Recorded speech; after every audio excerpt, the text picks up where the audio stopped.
What does it take to win a national championship, and who has what it takes right now as we sit here in April to win it all and have that confetti drop on them? Now, the reason we're talking about this, Kirby Smart did a sit-down interview with ESPN's Chris Lowe, touched on a lot of different topics. One thing that they talked about, though, was the changing terrain of the college football playoff path and winning a national championship, what it takes to get that done. And then Jesse Simonton, who is a columnist for us here at On3, covers national college football as well as anybody in the industry, would recommend you following him, dropping heat-seeking missiles this entire offseason and obviously during the season as well. He broke down some of the language they got into within that conversation and basically said, hey, listen, it's a lot harder to win a national championship right now if you aren't one of the first-class powers in college football. So I thought that was sort of an appropriate segue for us to break down what are the key ingredients, right? If you want to have the best meal, got to start with what it takes to make that meal. And I think when we talk about the key ingredients to winning a national championship today in college football, number one ingredient is having elite depth. Elite depth. I'm not talking about having just a good starting lineup and maybe having a solid backup or two. I'm talking about when you get into November and you're beat up on the line of scrimmage, you got some soft tissue issues on the skill positions, you're dinged up at quarterback, whatever it is your battleship built all the way through from a roster perspective to where you can keep on cranking and withstand the physicality week in and week out. Because the JanSport era of college football, in my opinion, that's over. Now, what is the JanSport era? For me, Cam Newton was a perfect example of JanSporting a team to a national title. If you know JanSport, the brand, they produce backpacks. Cam Newton put the entire Auburn community, Auburn roster on his back, said, we're going to a national title. I'm winning us a whole deal. Let's go. Like, that was how they got down that year at Auburn. And that's not to throw shade at Auburn. They also had Nick Fairley, who was a dog on the line of scrimmage for them defensively. But you hear what I'm saying. Cam Newton carried them to a national championship. And Jesse talks about that a little bit in his article. So now, where it used to be a 100-meter dash in college football to win a national title, it was 12 games during the fall, win your conference championship. In the BCS era, if you did those things and checked all the boxes there, you played for a national title. One guy could carry you the whole way through. Now, it went from a 100-meter dash to a marathon to winning a national championship. Because not only do you still have those 12 Saturdays, oh, by the way, your schedule in the Big Ten or the SEC probably got a little bit more difficult with those conference realignment plates shifting. You also play your conference title game, and then you pretty much have a whole new season start. Then you have to win 3-4 more games to even have a chance to play in that national title game. So the way the landscape is shifting, obviously, requires a different skill set. Used to be sprint, now it's marathon. And with that marathon kind of approach, the obvious part of that is you're going to probably have to have some different challenges that you overcome.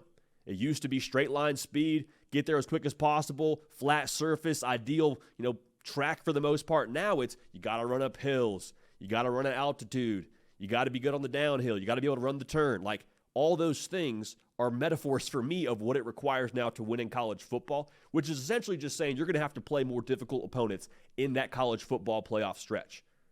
Like, if you were previously in the Pac-12 and you're Oregon now and you're in the Big Ten, you used to probably have to score in the range of like 40-ish a game, depending on what era you were in the Pac-12 or the Pac-10 conference.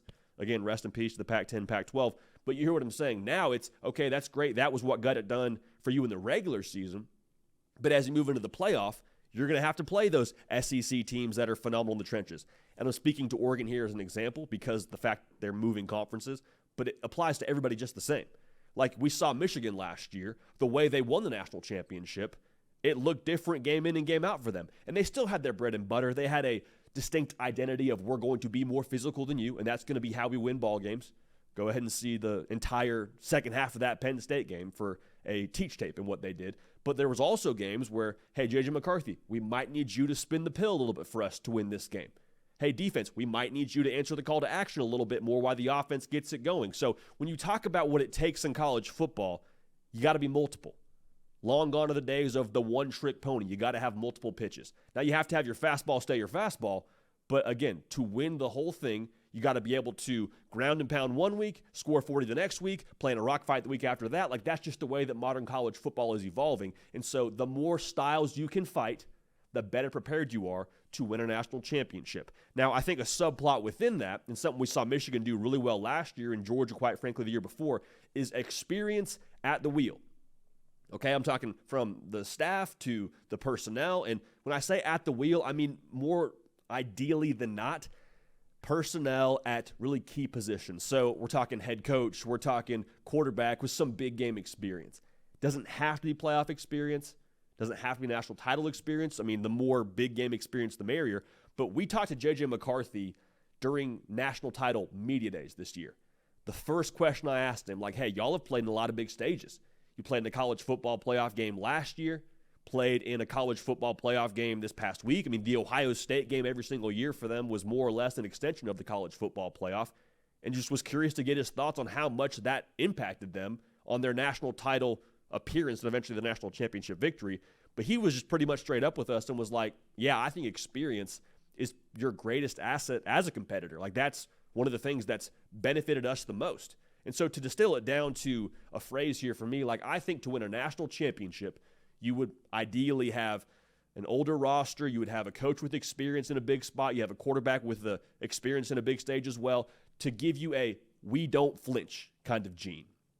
And that's not something that you are born with. It's something that you have to earn and work for and, quite frankly, just get experience at. Going back to my whole point here, key ingredient, experience in this expanded playoff. You're going to have to be able to handle yourself in big spots. You're not going to have to, or you're going to have to rather make sure you don't get too high or get too low after that first round playoff victory or after your conference title victory. Being familiar with success, being familiar with pressure, all those things kind of makes you more callous to it. And that's one thing that Kirby Smart talked about with his team. He's like, I want to make sure we are comfortable being uncomfortable. It kind of sounds like us Navy SEAL talk, it's cliche talk. Yeah, maybe so, but I think at the end of the day, it's 100% true. I think it's why we've seen Georgia be as good as they were. Another reason why I think Georgia's going to be a force here this upcoming season, but we'll get to that in a second. So, with all that being said, talking about experience, talking about the right guys at the wheel, I really think that is most important at the quarterback position. And the experience factor is big there, but I think like overall, you need to have a quarterback that has a little bit of that it factor to him. And I'm not saying he has to win the Heisman Trophy. I'm just saying at some point in time, throughout the marathon that this college football season is going to be for a national champion, you're going to have to ask your quarterback to win a ball game for you. He doesn't have to be Caleb Williams. He doesn't have to be the guy who's going to be the number one pick in the NFL draft. But we saw J.J. McCarthy do this, I thought, really well last year. Folks talked about him being a game manager and kind of dunking on him for doing what Michigan asked him to do, which is another conversation in and of itself. But there were games where it was like, hey, JJ, we need you to throw the football for us to win this ball game, for us to keep that defense honest. Ohio State, great example.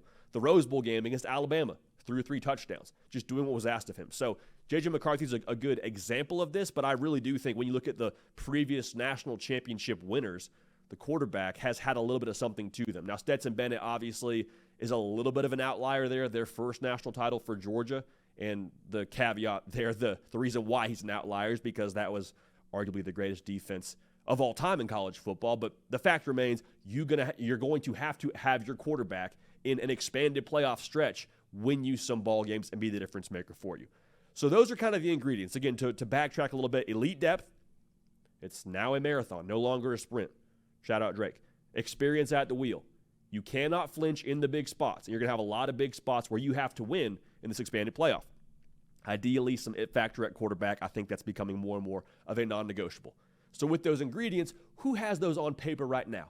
It's April. Okay, so if your team isn't on here, doesn't mean you can't get it done.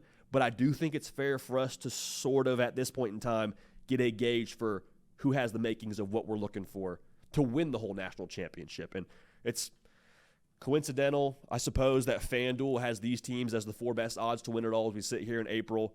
Your team could evolve into these characteristics. But I think right now, when I talk about Georgia, they check all the boxes for me. And as I sit here right now, I think something would have to happen that is just unfortunate in nature, or Georgia would have to take their eye off the ball for them not to win a national title right now. Like, as we sit here right now, I would predict them to be my national champion. So, again, don't hold me to that. We'll give you our predictions as we get here closer to the summer. But Georgia's deep, got a ton of production back from last season. Defensively, they don't have as much coming back, but they have nothing but 4 and 5 stars in the cupboard. They have a quarterback who has now had a full season under his belt And you watched Carson Beck play last year, man, it was just a slow but sure takeoff for him. Like even Kirby Smart said in that interview with Chris Lowe, hey, we probably should have let him cook a little bit more early in the season and kind of taken the governor off of 15. He didn't say let him cook, but we're going to say it right here on this show. Big stage experience. They're better for having played in the SEC championship and lost. Kirby Smart's been to multiple national titles, has got 2 on his mantle in terms of national championship hardware. I have the least amount of concern for what I know about Georgia as we sit here in April. Now, Ohio State, I think, kind of checks a lot of those same boxes. Defensively, you have probably the least amount of question marks with them because of the fact they bring pretty much everybody and their mother back on defense. Sprinkle a little bit of Caleb Downs on there to make that defense even more elite. The big thing with them is how those transfers mesh. Quinshon Judkins, what does he bring to the table? Will Howard is the obvious hinge point for them. Does he get them over that hump that Kyle McCord kind of maybe wasn't able to get them over that hump? You lose Marvin Harrison Jr., but I think Jeremiah Smith will ball. I think Carnell Tate will ball. Emeka Egbuka is a 1,000-yard receiver. You hear what I'm saying. The boxes are checked. The experience factor, the depth, Ohio State has that. I'm a little bit curious about Will Howard. Not that I have doubts, just curious, but that's where I stand on Ohio State. Think they're absolutely one of those teams that has the ingredients. Texas is really fun to talk about right now because on one hand, you bring back your quarterback. You got a head coach who has proven he is, in a lot of ways, got the materials to be a builder in college football. I'm talking about roster. I'm talking about culture. Inherited a team, and they went 5-7 his first year. Things happen on that roster, a lot of churn. He goes to the portal, gets some guys, Adonai Mitchell being one of them. They go out and win the Big 12, their last season in that deal, and go to the college football playoff, a play away from playing for a national championship.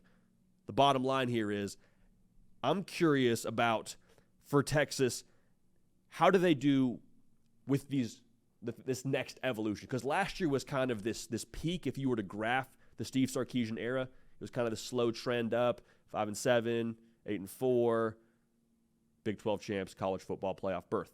But when you talk about Texas next season, a lot of the pieces that were responsible for that peak, production-wise, you look at the numbers and Texas brings a lot back, but I keep saying this, you lose almost 2,000 yards receiving in Adonai Mitchell and Xavier Worthy. How many times did those dudes make massive plays for you? In the interior, you lose 2 All-American defensive tackles. That's going to matter when you talk about this college football playoff conversation. So they're top 25 in returning production. Again, statistically, that makes sense. Quarterback's back. They meet a lot of the prereqs for me when it comes to winning a national championship. So for Texas, I'm putting them in the class, but how they do that first semester in the class and how they do that, overall grade perspective, we're going to find out. But I think it's very fair to say they check a lot of boxes, and I think they're absolutely in that conversation to be a national title contender, a legit national title contender in 2024. Now, the last team here is they have the 4th best odds, according to FanDuel. They're pretty transfer heavy at some key spots. Evan Stewart, coming over from Texas A&M, top wide receiver in the portal. Dylan Gabriel, going on his 73rd year of college football. We love it. We love to see it. We're big DG stands on this show. Full transparency. He's going to be running the show. So you got the experience, the it factor. You got, I think, a level of experience with Dan Lanning having played in the Pac-12 title game. I think that matters. I'm just curious about Oregon. The question for me with Oregon is, are they ring material? Are they ring material? That's kind of a question you ask when you're in a dating relationship, right? Like, you like the idea of someone, they check a lot of boxes. You can see how it could work out in the future. And I say the same thing about Oregon. Dylan Gabriel, I would not be surprised if they won a national title with him running the show, with that roster, with that depth, with what they have in the line of scrimmage. There's a lot of things that make sense about Oregon to me in a national title conversation. But when I walk it all the way through, when you walk it all the way out, are they ring material? Is there the experience that they need to have to go on a run they're going to need to go on to ultimately win a national title? To me, I think they're a contender, and I'm excited to watch what they do long-term there. So what does it take to win it all? A lot of layers to it, but regardless, the beautiful part about college football, man, we eventually get answers in the fall and into January. But those, to me, are the key ingredients. Those are the teams that I think right now are legit contenders in the college football landscape.